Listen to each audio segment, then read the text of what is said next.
Welcome, everyone, to another episode of the HR and Payroll 2.0 podcast. I'm Pete Tiliakis, and it's just me this time.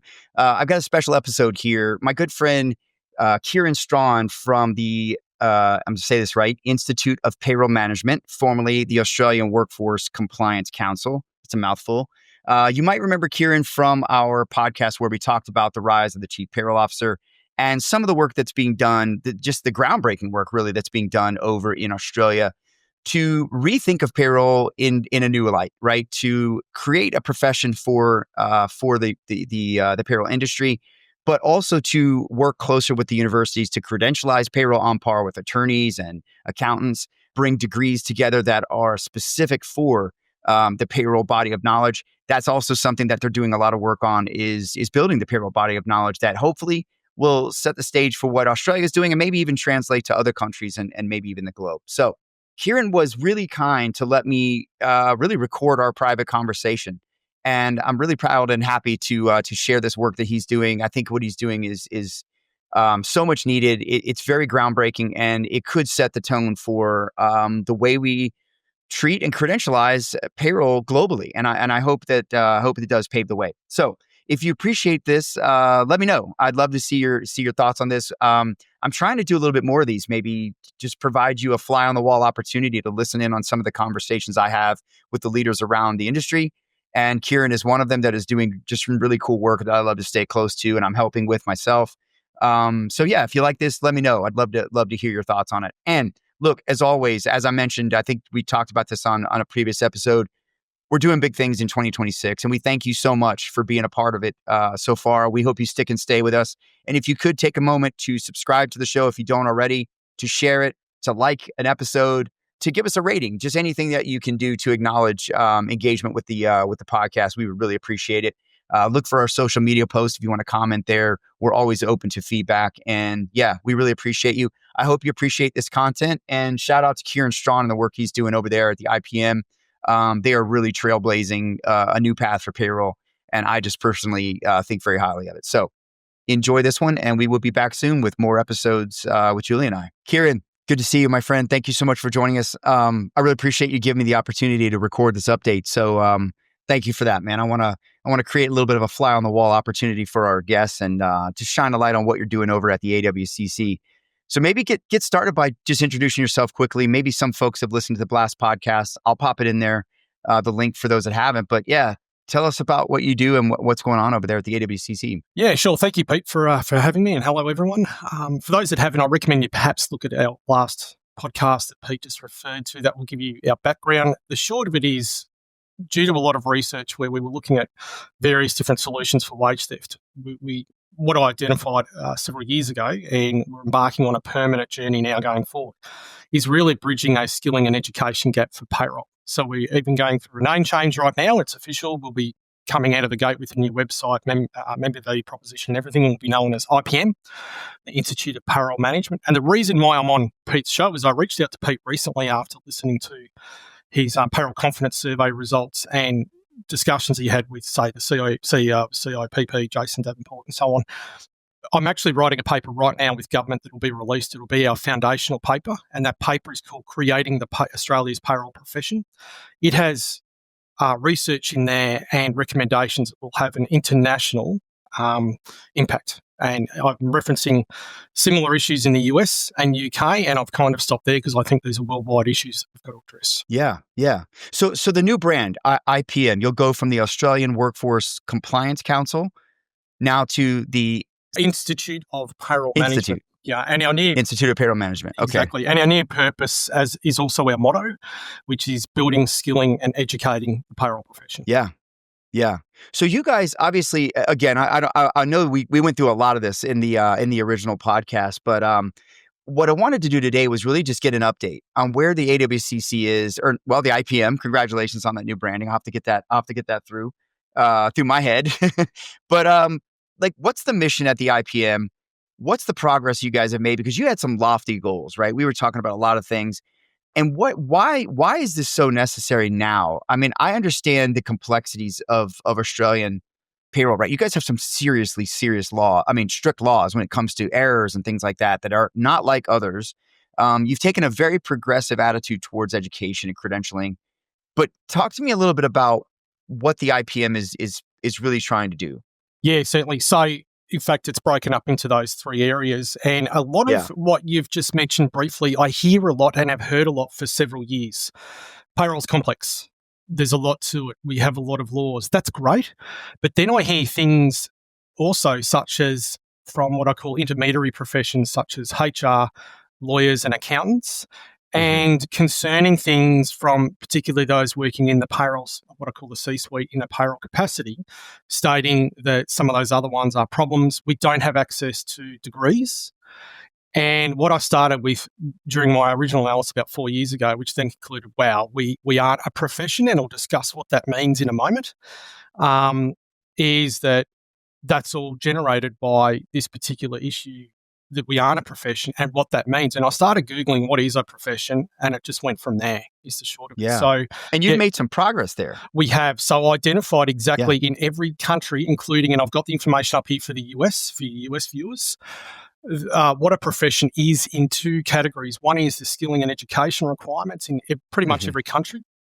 And the other one is what makes up and is legally known as a profession. Now, what's interesting is payroll in the US as well as Australia. Not too sure about the UK, but I think it's similar. We are what's called a paraprofession, right? So in the Australian Bureau of Statistics, now that is where professions are held in the equivalent in every country. So in the US, it's called the SOC, which is the US Bureau of Labour Statistics. Yep. You are also classified as a paraprofession down in a series under admin and clerks. Now, that has massive repercussions that you're not aware of until you get into some deep diving stats. Yeah. Still shows up in my research in the disrespect part of this profession. Yeah. No, it's still rearing its head. That's right. Now, where HR has pivoted into our job family in around the mid-2000s, and it started in the US earlier in the 90s, was they created something called a BOK, Body of Knowledge, and that was championed primarily through the HR Institute. I think they're called HRCI because you've got a couple in the US. Now, Australia grabbed onto that in 2006 when they launched ARI, Australian Human Resource Institute. It just had an 86th birthday, but it's not 86 years old. It went insolvent in the 80s, and a private right-wing group bought it in 2006, and they just bought the IP. Now, they purchased the US HR's Body of Knowledge. Now, Body of Knowledge is incredibly important because without that, you can't put in a case to any country's labour statistics or equivalent. Australia's called the Australian Bureau of Statistics, to become what's called a profession. You can climb the ladder a bit in paraprofessions, and that's what I've managed to achieve with what we've got and doing the first survey on what we actually do. So I got Payroll Manager created, and that went live in 6th of December 2024, but one level below profession was still a paraprofession, right? So payroll is now a profession in Australia? No. Fundamentally, no, it's not. So you've got 5 classifications. Skill level 1 is a profession. Now, the prerequisites for that are a degree. Must have a degree. And this is where it links back to a BOK. You can't create a degree pretty much in any country unless you've got a BOK, because the nature of education switches from, for lack of a better term, follow the bouncing ball. So in Australia, you got certificates 1, 2, 3, 4, diploma, advanced diploma.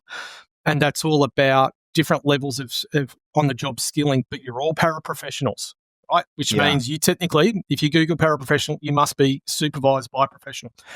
To write a degree at any level, so you're talking associate, bachelor's, Red Cert, Grade Dick, master's, or PhD, also known as a terminal degree, that has to be derived from a body of knowledge, and you then apply critical thinking. So that's why you shift to assignments. So this is where it goes full circle, right? Now, because HR has had this leg up on us for 26 years, it invented something which excluded, which was a deliberate attempt to exclude unions, and in turn for that, that's where they petitioned into payroll, called employment relations.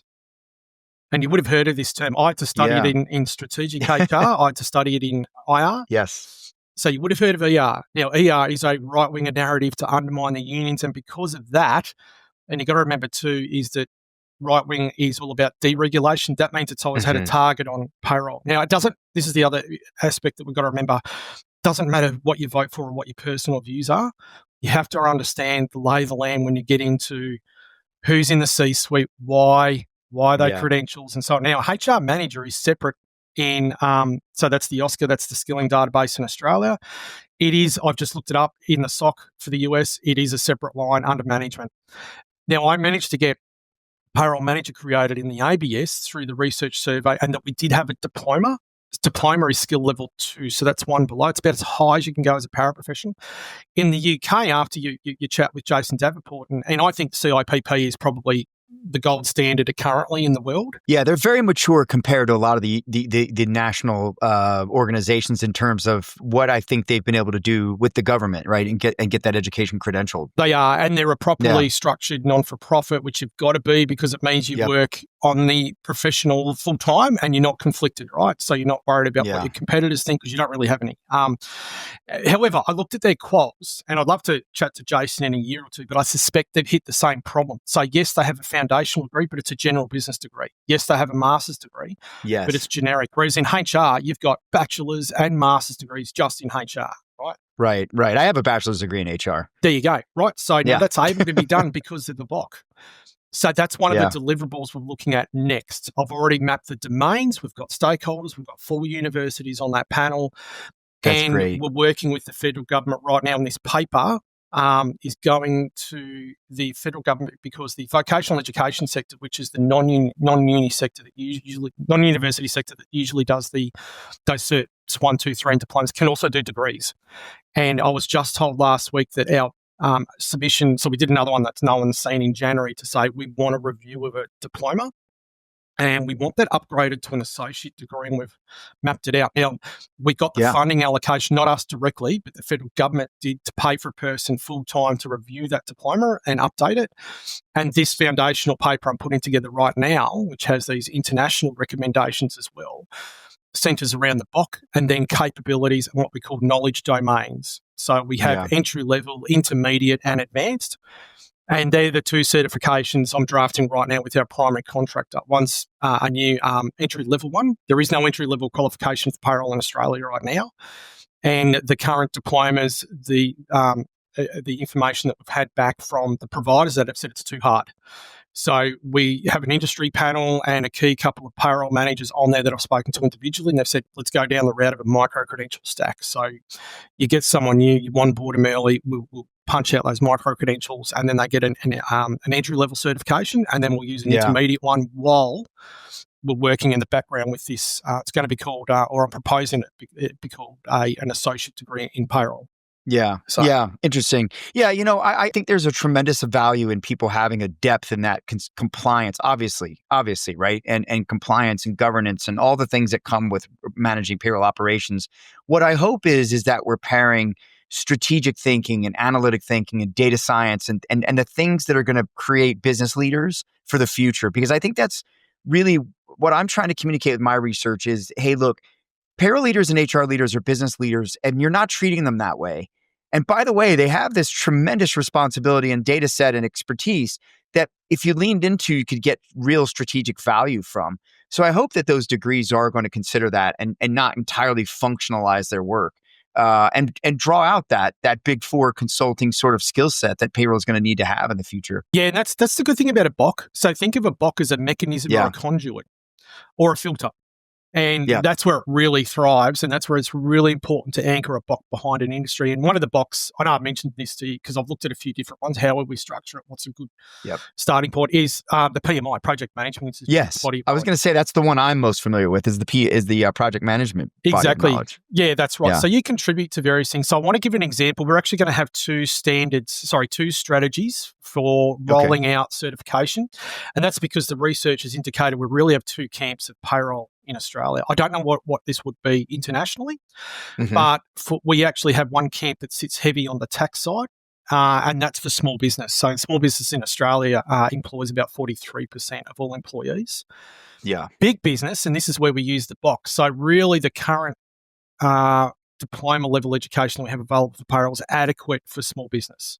And that will also enable us to opt into something called the TPB, Tax Practitioners Board, which is a registered regulating organisation for tax practitioners. And we'll be the first payroll entity to do that. Nice. So that's a kind of equivalent in the US as a licensing scheme for like you have for state engineers and so on. it sounds a little bit similar to the way, I mean, if you look at United States, a lot of the payrolls, small payrolls are done by CPAs, right? Yeah. Accountants who are doing business accounting for a firm, but also will often take on their payroll as well because they've only got a few folks and maybe, they don't know what they're doing. So they'll, use them. And then often they have proxy capability to use whatever the provider is that the customer's taken on. But yeah, so kind of similar in some ways to how a lot of the work gets done, not necessarily the way we do it. So that's right. And for the big end of town, what we call it, the C-suite, so just big business, that's where the block will carry that through with what do we want. Now, we're going to introduce a term to deliberately counter employment relations called PR or payroll relations, and that we'll define that ourselves.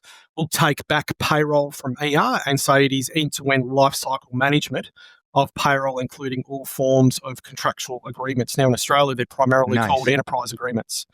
And there is a huge push behind that. And some of the research I've shown, and you'll find this interesting, Pete, because I know you're championing the chief payroll officer. And I was kind of a fence sitter when we last spoke. I said, look, not really sure if we should have it. So I'm 100% pushing that agenda now. I want a chief payroll officer, and we already have them. The problem you've got, and I have someone's CV I can use as an example, and how I came across these guys accidentally was looking at who was signing on behalf of employers' enterprise agreements. Plus, we're speaking heavily with the unions about a controls framework in and around enterprise agreements to safeguard the life cycle. And also use it as a point of clarification for any agreement issues, which is a huge risk management capability that payroll can provide. It basically prevents class action and other litigation by unions. And I found these CVs of people that had payroll officer, payroll manager for 20 years. Suddenly they're finally in the C-suite, and guess what they have to call themselves? Chief HR officer. So you see my point there. I'm like, well, why are we doing this? Why are we falsely stamping over what someone's actual proper designation is in the C-suite? Yeah. I don't know that it's going to be for every organization. I definitely think the enterprise has to consider it. When you think about the P&L hit, right, it's the largest number on the P&L is payroll, right? It's the biggest risk. I say this all the time. In America anyway, outside of accounting in a big four, in a massive publicly traded company, the only process that's going to get the C-suite put in prison is payroll. It's the only one. HR, you might litigate some hurt feelings and pay a lawsuit, but it'll never go to court, and at the end of the day, you'll probably survive as long as it wasn't, harmful. But payroll is a different story, man. If you don't do what you're supposed to do, they'll put locks on the doors. That's right. And it's not a game. Yeah. And that's exactly right. Where I'm coming from too, which is quite interesting, is we have a lot of support from all those intermediaries because they say, well, we're not getting the skilling and education we need. And I've kind of the respect to even get the right education and the right resources. That's right. And a lot of HR people have pushed this apple cart, including me, with the Australian Human Resource Institute and like institutes. But this is where I found out the reason why. So I've looked at the speeches by past presidents when they set it up. They don't want skilling and education in and around labour law because that's seen as a left-wing agenda. So they're just pushing a generic. We don't want people to know too much about payroll, and I've even got evidence of deliberate attacks on anyone that's tried to get better skilling and education in there from universities. So these are confidential discussions I've had with university lecturers saying we only teach one unit on labour, and that's under attack. I've had to get an academic paper published. This is another interview I had with another one and it was a great paper, and I've referenced it in some of my material where it showed how employers have evaluated HR, business, and any other degree related, saying we just want more labour law stuff so people know how to do payroll. And one lecturer said, I actually got that paper, I had to do that paper to save my degree in industrial relations because they wanted to get rid of it. Even though they're the most popular degrees, they're 3 to 5 times more popular than engineering degrees. So there is a deliberate movement there to attack it, and the only way we can really fix this issue for both, saying the small business accountants and bookkeepers want us to start IPM. They want us to opt into TBB so they know they can hire people that have access to the proper education and skilling in and around payroll. And in the C-suite, it's really the Human Resource Institute that is going to be our only primary competitor because they are not interested in going into what we do. And that's fine. All those payroll people trapped in that HR institute can we'll have somewhere else they can jump across and identify as with the certification and so on. Like you said, not every company will want to go down this path, but we'll finally have an option for those that want to. Yeah. Yeah, they want to do it right and fortify their businesses, I think, and tap into that competitive advantage. Yeah. I've been writing a bit about that, about how payroll and time specifically can be competitive advantage in a lot of ways.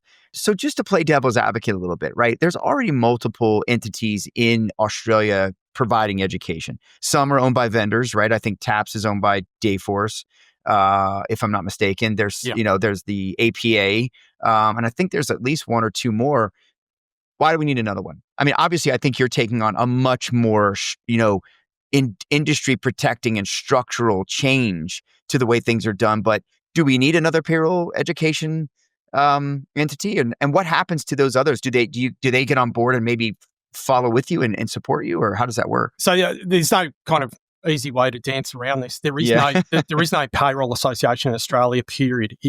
Irrespective of what it is. Oh, really? Okay. So the ones that we have now, are they more just commercial entities then? Or they're all PSPs, payroll service providers. So they're all for profit. Now, the issue isn't should I work with them or should they work with me? The issue is when you're for profit, you're there to make money. You're not there to represent the interests of your competitors. That's what people need to understand. So, for instance, I have, when we created this draft of the certification, I liaise with half a dozen different recruitment companies. Because we're not a recruitment company. We're not interested in being one. We're not there to make money from people. We're there to promote certification, so proper education and skilled payroll practitioners to employers. So you have panels of recruitment companies. That's what you do. TAPS and APA have recruitment arms, right? So why would they have a panel and represent the interests of their competitors? Okay, so that's what people have got to understand, right? Now, the other thing too is they're not going to devote the time that I do representing the industry that you have to, that I haven't really made public. But for instance, I meet twice a day at the moment. Sometimes it's once a day with government, with regulators, with universities, with so many different committees that are standing up and so on, because you have to. Now, there is no one. There's a group of RTOs providing the government tripartite endorsed what we call payroll administrative skill set under what's called the payroll services diploma. So it's actually called a diploma of payroll services. TAPS have an exam that's their own making. It's not aligned with any vet or university qualification. Okay, so you can take that exam if you want. It looks okay, but it's not accredited, and it's not a part of the skilling and education framework that drives government funding for professions that are short. So I'm lining up in this paper a platform for us to punch into what we call the tripartite system, because that system is only through unions and employee groups and state governments. I see. And they're through something called Jobs and Skills Councils. Now, I've had to meet with those councils, and then I'm going to be applying for them at the end of the year. Private associations can't opt into that TPB framework. Again, you have to think of Deloitte if they wanted to regulate the industry or KPMG. It's not going to happen. Okay, so that's what I'm talking about. There are all the various things that we do because that's why our purpose, our mission, building, skilling and educating the profession.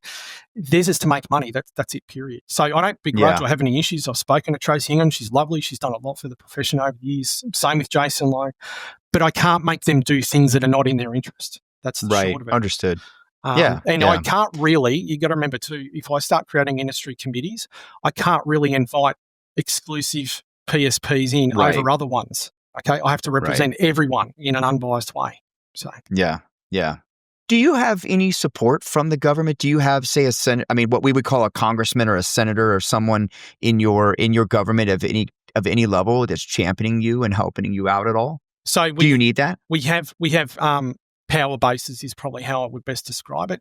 So there's really two power bases. To use the US terms, you've got, say, your Democrats and your Republicans. In Australia, your Democrats are called Labor, which is we have a very strong Labor government at the moment, and our Republican equivalent are called Liberals, which I know can be very confusing because I know in the US system, Liberals are considered Democrats. So our power base is the Labor Party, and that's because, and you'll see this in my report, we have 53,000 payroll clerks, which is that low skill level, designated in the industry data. And we're working on a way to get them out of that category and into the professional stream. Now, if you jump that ship, so to speak, that can mean $500 million pay rise for almost 43,000 women, because it's the current stats are 83,000. So they're the meetings I'm having with government, and it's slowly getting up the echelon. But you've got to work with the government's power base, which are the unions. So I'm forging a path right now because when I got payroll manager created, that means technically I got a new profession that's not aligned with the clerks and it's in the managerial stream. So we had to check the constitution for the union that represents that award, which is called Professionals Australia. And we're looking at support through them. And then that's how you get access to the politicians. Now, the unofficial backdoor discussions I've had with Labor politicians is they're hugely supportive. And any of them that are ex-union secretaries that have worked in around enterprise agreements say you should always have payroll in the room. And that's where I say to them, do you realise payroll's being excluded because of HR? They're being kicked out. And then they get given this body, so to speak, to deliver. They don't have the resourcing, time, and then they don't have the pool to go, do you realise some of these agreements have illegal terms and conditions in it? And so on and so forth. So, yes, we have a power base and support. It's pretty much through the unions and Labor. We've tried a non-partisan approach, which meant we tried right-wing employer groups. They don't want a pay rise for payroll clerks and they don't want a pay rise for women. They haven't said as much, but I'm said, well, how else do you define what we're trying to do here? And say you're going to actively oppose it. So that's again what proper associations do. You have to navigate the political side of it. A certain amount of lobbying. So, exactly. As we would call it. Lobbying, and then being I don't know if that's legal in every country, but lobbying here is a big deal. It definitely is, and either if you've got the resources, you lobby directly, or you partner with a lobbying company, or if you opt into the right registered framework, if you're structured accordingly, because you can act as a licensor. Do you have university support for this? Yeah, we've got 4 universities on our industry panel. And so that helps. Yep. And we've got a what we call an RTO provider. So that they do the and what is an RTO? Registered Training Organisation. So they do those non-university courses. And that's who we did the first panel with to say, what do you think of the current payroll skill set? What do you want to change? What should it look like? And that's influenced our certifications. And in turn, that research that I did championed this funding to get the redevelopment of those qualifications. Right. Yeah. And what's the progress on the body of knowledge? Are you guys where does that stand? What's kind of next for that? So I've got 3 different things to roll out first, then pivot to the BOC. So we've got a rough domain map and how that would work. We've got 10 domains. The good news is when we do get to, so I've just got to launch IPM, then we've got to launch the small business strategy for that certification. That means hopefully within 12 months and reaching a certain amount of certified professionals, we can opt into the TPB. Then I'll pivot to the large one while government is considering our request and our mapped out version of the degree. Then we'll launch that one. Then I'll be looking at the BOC. So I'm hoping to look at the BOC in a serious way in around 12 to 18 months with the draft. Now, the good news is half of it's already there because we're just going to leverage off like every BOC does. They all do the same thing. When you get to master's level, strategy, marketing, strategic human resource management, it's all the same stuff, right? Which are generally your foundational units for an MBA. So working back, we already have that. Working from the start, we already have the entry-level micro certifications. And going off that survey that we did to get payroll manager created, we identified 4 specialisations. So we want to look at that as well. And then that's when we start publishing and defining the payroll-specific entry and intermediate domains around the associate degree level.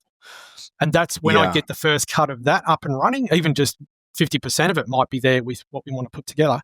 That's where I want to reach out to CIPP, payroll org in the US and say, hey, there's a lot of international potential here, which is generally what they do with a lot of BOCs. We could share the IP, benefit from it, and then look into regional or country domains. And then that opens up the door and that's why I've got universities on the panel to then go, oh, good, Ciaran.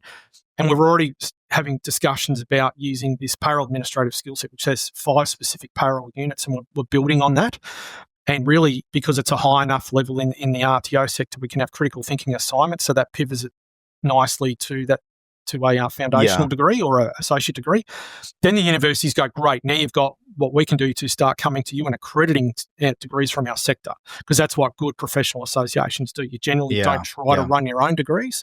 You want to accredit everyone else's, because then you create a graduate pipeline for your profession. So see how this is already strategically starting to align up with so many problems that we have. I see a lot of individual, so GPA, Global Payroll Association, another PSP, but they're doing another great bit of work here trying to get an apprenticeship thing up and running in Sydney. But that's not how you do it, right? That's a piecemeal kind of little approach, whereas if you go down this route with the BOC, you get the entire university sector coming to you saying the credibility comes with that, you're saying. Credibility and competitiveness. So you're talking about competitive advantage. we will now be in there on every bachelor's degree that's printed out, because an associate degree is 16 units of a bachelor's degree, saying, would you like a career path? Currently, they all read around business degrees. Would you like a career path in accounting or HR? Payroll's not there. But going down this route, we can get payroll on there. And 2 of those 3 universities have said, yep, when you get that associate's degree, we'll look at automatically putting you on here and advertising you alongside those other professions. So you can see how whole thing, the BOC is central to, if this thing was the cake, it'd be the cocoa and the flour. Yeah, it's quite the linchpin on everything else that's going to come, it sounds like. So how far off before you feel like you'll have that in place? So I need to drafted. Yeah, it's very easy to set arbitrary timelines. So what I've done is I've made it a milestone. So I need to achieve the first 2 milestones, then I can look at it. The reason being is pretty simple. I'll be resourced, and I can then start. It's a heavy lift, I bet. Yeah, it is. It is. Yeah. So the concept's there, and it's important to sell the vision and the understanding, because that will help with the other prerequisite milestones. Right. Will you need to have this audited in some way before you sort of finalize it?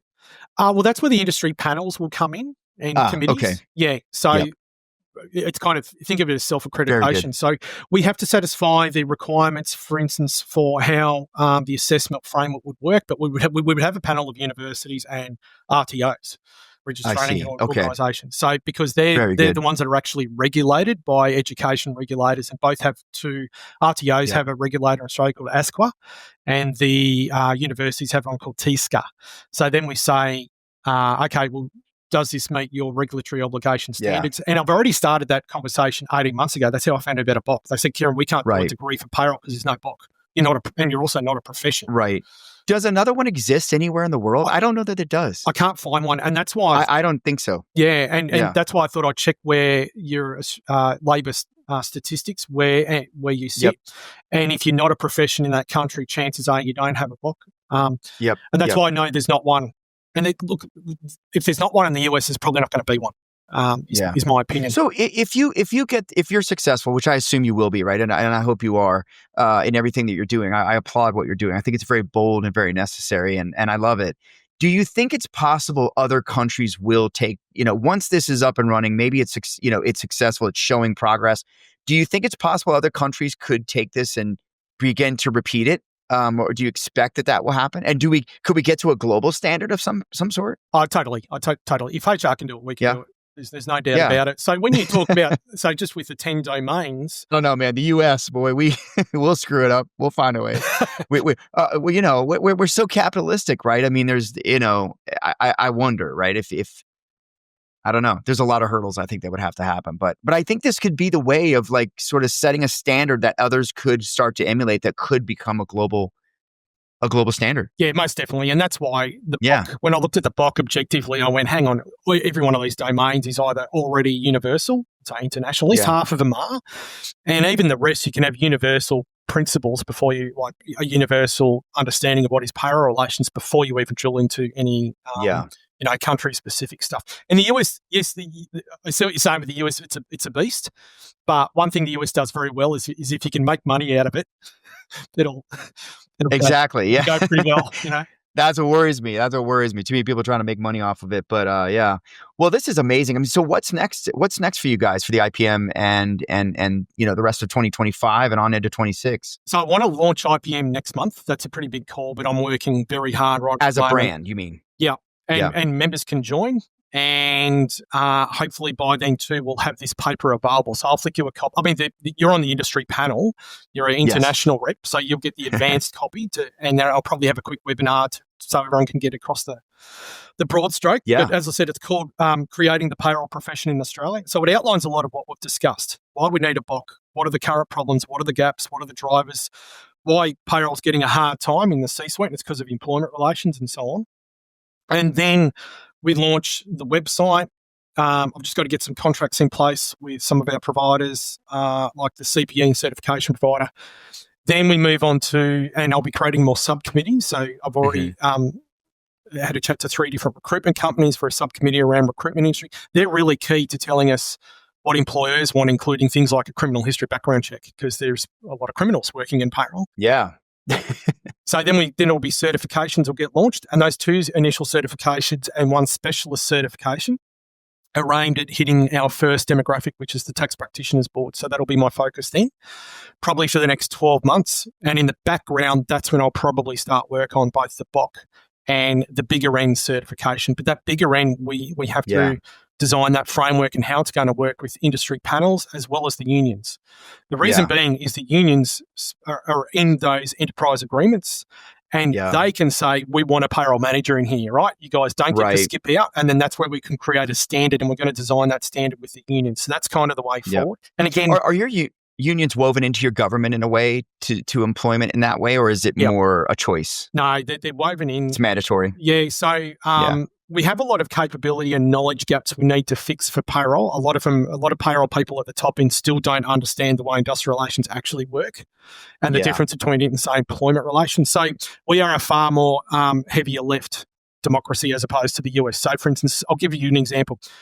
Your arbitration agreements in your workplace contracts are paid for by your employer. In Australia, that's what the Fair Work system covers, as well as minimum wage rates across 120, I think there's 123 modern awards now. It used to be 122. I know there's several under draft because we're having those conversations with unions. Now that goes to the Fair Work Commission, which is a federal entity. It's what's called a quasi-legal jurisdiction. It's not technically a legal jurisdiction under the Act. And they do the arbitration themselves. And they're stacked with commissioners. I think there's around 50 or 80 or something. But they're political appointments. So half of them are commissioners from a union background. Almost all of those union guys are not lawyers. Everyone thinks they're lawyers, and they're not.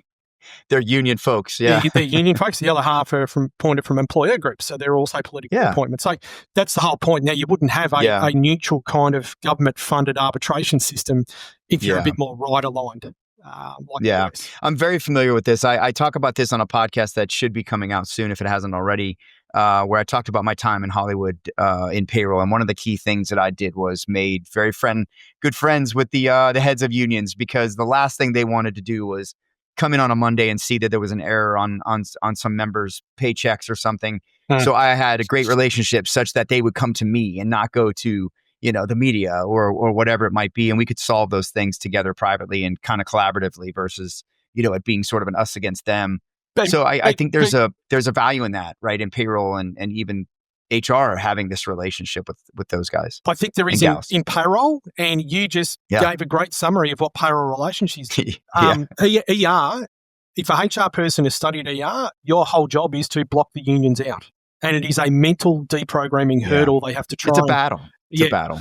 Well, they have to try and get out because they think they're militant and hostile, and some are. Don't get me wrong. So we've got a huge corruption issue with a union in Victoria right now called the CFMEU, which is a construction one, but construction synonymous with organised crime. So that's a little bit different than dealing with, say, Professionals Australia. It's kind of global too. I've seen some things around bridges in Italy and other stuff that's been a little nefarious. So exactly right. So, but you don't pigeonhole the whole union movement because of one union. So, for instance, Professionals Australia, the one that we want to move over to, it represents accountants, lawyers, CEOs. They have CEOs, members, and so on. And they're a great one because the enterprise agreements they're involved with are very well run, very well structured. They're not militant, but they do appreciate someone taking carriage to minimise the risk of non-compliance, including the one thing that people forget to talk about in Australia, which is class action litigation data.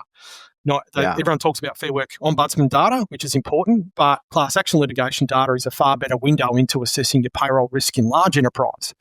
And your only threat with that is unions, or private litigation companies that are venture capitalist funded.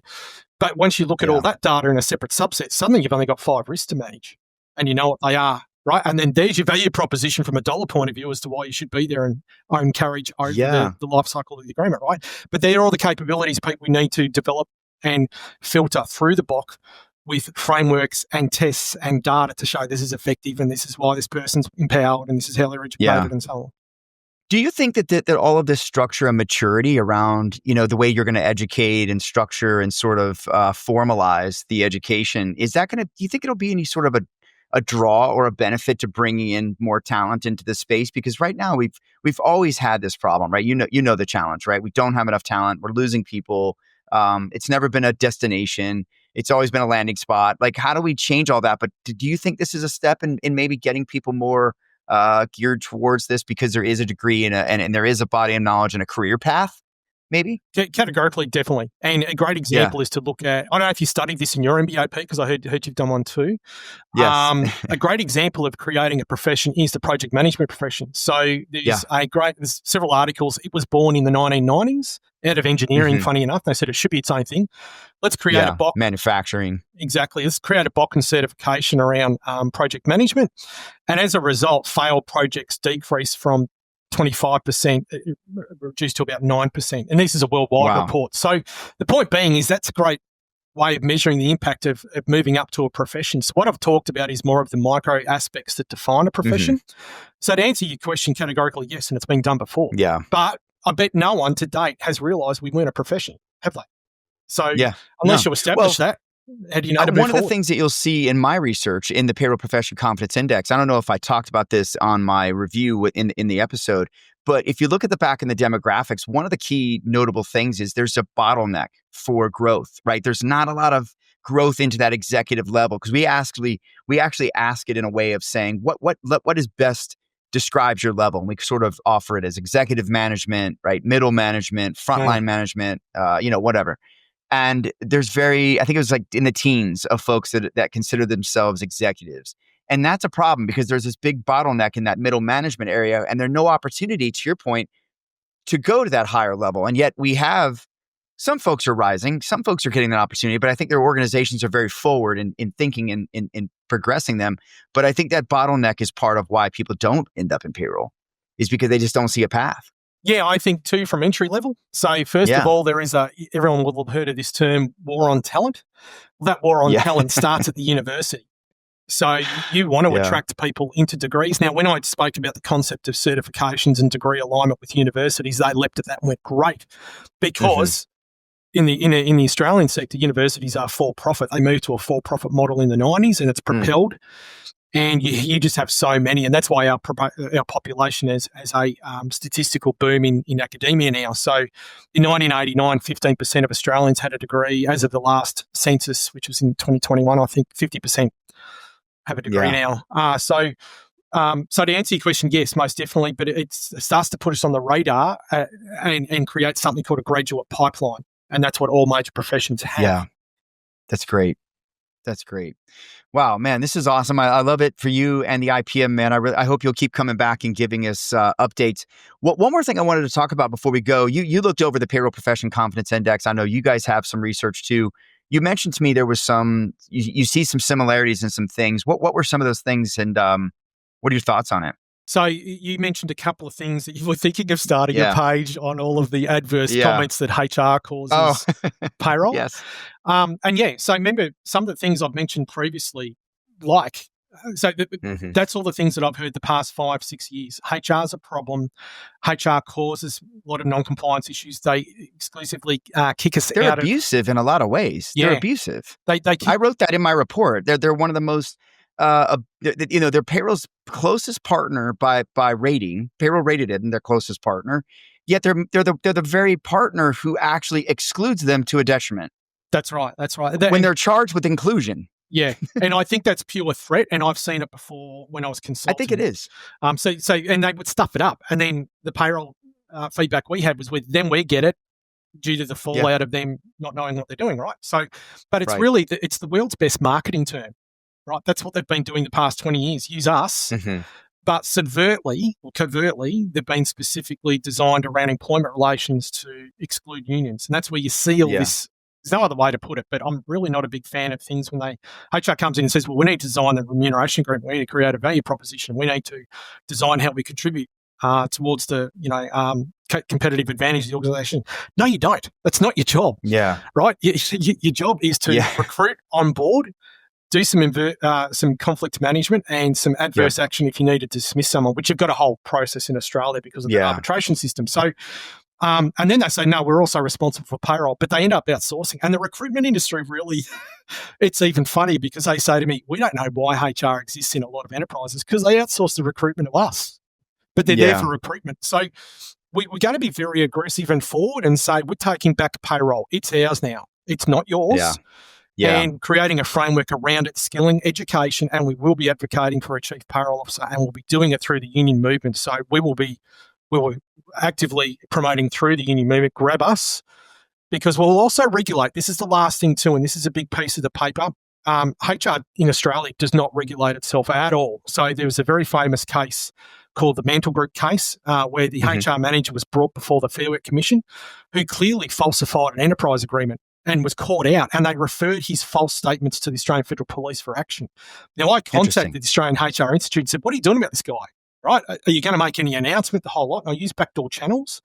And those backdoor channels came back to me and said, the CEO has just made sure he's no longer a member, and that's it. Nothing publicly discussed, nothing shown. And I'm like, what is the point of getting certified by HR if when they commit flagrant fraud in their own job relevant to it, what's the whole point? Yeah. So under our framework, obviously, we're going to opt into the TPB, Tax Practitioners Board. You have a very high standard of regulation in and around that, and it's also co-regulated by the federal government. And we will have registers. We will do the same thing that lawyers and the top professions do, self-regulate to the highest standard. You'll have a member number. People will be able to Google your member number to make sure you're currently certified. And then if you get struck for criminal stuff, you will be listed. Right? Interesting. So if a lawyer, for instance, is disbarred or kicked out of their legal jurisdiction that they're registered with, they're the most savage, they're the most brutal, savage cases. They're referred to the magistrate court in Australia for their law society, and they literally say struck from the register. That's it. That's it. It is lose your license, that sort of thing. Yeah. You're not practicing as a lawyer, mate. Done. Yeah. So what else would you like folks to know about the IPM, about your work, about your progress, about what you're doing? Anything else to kind of round this out? I guess just keep in mind of what professions do. There is a huge journey for payroll to go on going forward. There's going to be a couple of very confronting truths you'll have heard today. You're not a profession, I'm sorry. But now you know what the source of the problem is. We can now chart a course to move from Pinocchio to a real boy, okay? Yeah. We need to move. We as a profession internationally need to move past this jumping up and down, look at me. I get it. I sympathise with it. We should play a more active role, but we have to go down this path to do it. That's the period. So when I do launch, I encourage everyone to join, irrespective of where you are in the world. We can start state chapters, and if you're connected with CIPP or Payroll Org, I would much prefer that we start collaborative efforts together. I'm hoping, I just looked up the conference for next year with Payroll Org in the US. I see it's at Tennessee in May. Nashville. No, sorry, Nashville. Yep. I'm going to try. Yes, that is Tennessee. Yes. There we go. Okay. I'm sorry, I'm terrible. No, it's okay. It's the bigger, probably one of the bigger cities in Nashville or in Tennessee. Cool. I'm going to try and get there because I want to meet some of the key players internationally, because I saw Jason was at the one this year. Will you be at the CIPP ACE in Wales as well? I haven't looked at that one. I might try to get to that one as well next October. year. I'll be there. My first one. So October 1st to the 3rd. Anybody out there that's not registered, get registered. You can still make it. Okay. It's going to be a great event. Is that this year or next year? That is this year, this October 1st in Wales. I know it's kind of late, but if you can make that, that'd be a great one. Yeah, that one might be just for resourcing reasons, might be a bit hard for us. But next year, I'm trying to get out there and have those discussions, because I really want to be in a room with Jason and other national ones to say, hey, we've got this, because this paper has international recommendations in it that I'm writing, right? So it's to help chart the course and get us to act collaboratively, start pooling the information that we know. So one of the challenges I know we do have with the Australian Bureau of Statistics, if they said, actually, we might just start using US labour data. Now, if they do that, that's going to cause problems for the traction we've gained, because again, and I've checked in your the SOC, there is no payroll manager in SOC. There's HR manager under the manager stream, but there's no payroll manager. Now, I've done enough to help potentially Payroll Org, if they want to put that case in, to start that journey as well. Then we can leverage off the BOC and then start towards that. Now, I'm already saying that once I get the first cut of the BOC up in some kind of dry form, I want to collaborate with these other international. Do you expect that in 2026? I'm going to aim for the second half of it to at least have a draft paper on it and an outline of it. So the reason why I want to wait to then is I've got to get these other foundational papers done first, right? Because they highlight and kind of supply more context as to why we need it, right? So you got the context, then you can get into what's it going to look like, how's it going to work. You can have international themes and then subsets back. But I do want to flag with any senior executives or members out there of those Payroll Org, CIPP and so on, we have a problem with ER. ER has taken over payroll the past 20 years. This is a very serious issue, and we need to hit back. Employment relations. We need to hit back, and that's where I want to create the term payroll relations. That's payroll, taking payroll back in the full spectrum of payroll. That's one of our 6 pillars for going forward for what we're doing. What are those pillars? Would you just go over that maybe? Yeah, sure. I'm just going to bring up my email. I think it'd be good to share that with everyone. Yeah, certainly. So our new purpose going forward is pretty simple. It's building, skilling and educating the payroll profession. It's tagline. It's on the IPM logo. You'll see it everywhere. And we have 6 pillars. And all of this is discussed into what we needed to do. And it's really been 6 years of development to work out what we need to do. And that's what these are designed. So the first one is represent the payroll profession on all things skilling, education and self-regulation to government all levels. So in Australia, we have 3. And that's really important because the state governments control the funding for any industry skilling shortages that we have. So my discussions the past 2 months about what do you need from us for funding and how do we get identified as a skilling a profession short in skilling. And there's a whole story behind that, and it's hard because I've got a new profession created, but it's not recognised by unions or employers yet, right? So kind of in this weird no man's land with it. Anyway, the second part of that is we also represent with registered organisations on the left and registered organisations on the right, as well as registered organisations in the Tax Practitioners Board. Now, the unions, employer groups, and in the TPB, they are accounting and bookkeeping organisations. What's interesting in that was I thought we'd have some pushback or some, you might be trying to cut into our turf. Total opposite. The CEOs of all of the bookkeeping and accounting professions I've spoken with said, oh, thank God, please, we need a separate payroll professional entity in there. And the end state we want to achieve with that is the creation of a third agent. So there's 2, tax agent and BAS agent, which is bookkeeping agent, tax agent. We want to create a third called payroll tax agent. And we think we'll have support with them in due course. The second pillar is develop and implement national strategies that both position and empower payroll as the primary profession for all spectrums of payroll in small, medium, and large enterprises. So I've already covered how we're going to look at doing that. So in other words, we're going to put payroll back in charge of payroll is the short of it. Yeah. Continue to create and uplift the skill level of the payroll profession from skill levels 4, payroll officer, because that's where we sit, which is the second lowest, by the way, and 2, which is where payroll manager is. So that's diploma level, to skill level 1 in OSCAR. And that's where we want to do, where we can use our documents to supply to other international payroll associations. Say, hey, this is what we did and how we did it. So they can maybe but first be aware of this issue and the potential that, fixing these issues in your SOC and equivalent can help your profession with.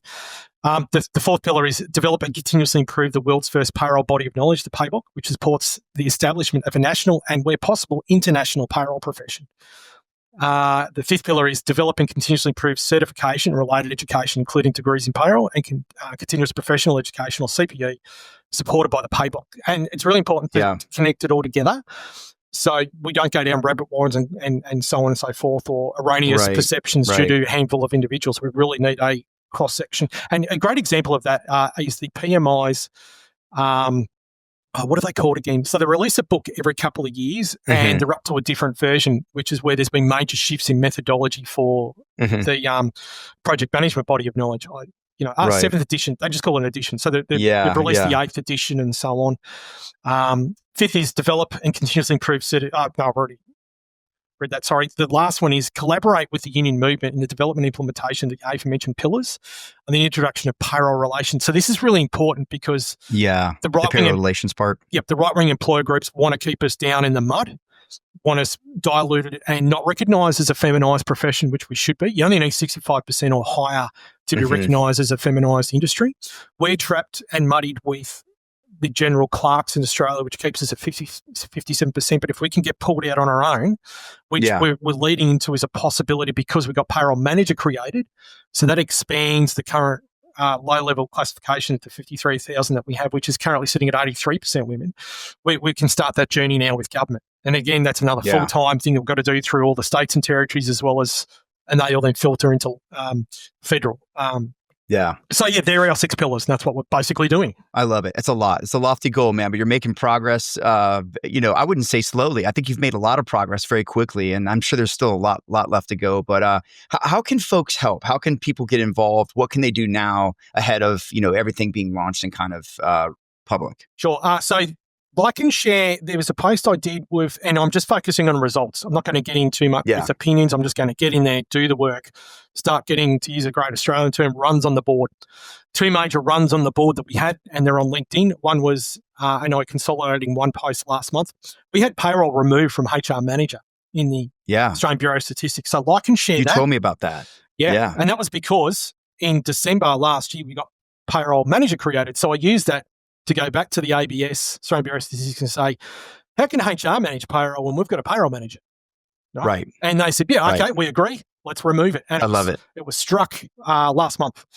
So I made an announcement on LinkedIn. So what that is doing is it's starting to curate just simply the goals we're getting on the board and starting the conversations that need to occur when we launch about we're not a profession.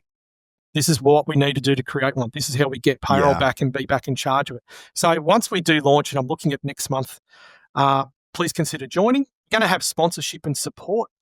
And anyone that's international, you can join if you like. Or what I recommend you, probably I would also like to see some kind of committee or movement through your own national payroll organisations to reach out when you're ready with some kind of committee or framework or some kind of resourcing in there to say we're ready to collaborate on the paybook.